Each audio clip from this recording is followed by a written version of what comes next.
Oggi la nostra scuola si apre al territorio in un momento importante nella vita dei ragazzi, quando si trovano a dover scegliere quale sarà il loro percorso futuro nella scuola secondaria di primo grado.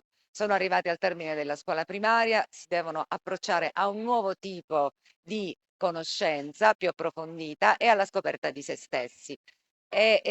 Siamo qui, abbiamo organizzato questo paio d'ore da condividere con i genitori per mostrare tutto ciò che la nostra scuola può offrire. La scuola, una piccola comunità a servizio della città.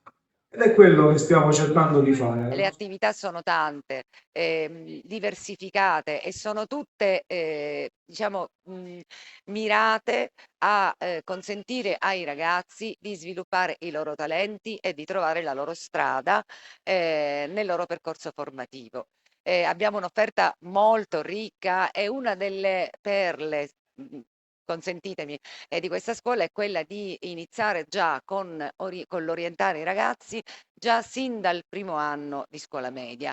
Li abbiamo chiamati percorsi orientanti, indirizzi, cioè invece di 30 ore i ragazzi svolgono 32 ore e le 2 ore aggiuntive sono legate ad attività specifiche che possono aiutare i ragazzi in quelle che sono le loro attitudini: arte, informatica, lingue, musica, augurandoci in questo modo di aiutarli in quello che è il loro percorso formativo di vita, che li porterà poi ad affrontare la società così come si presenta oggi.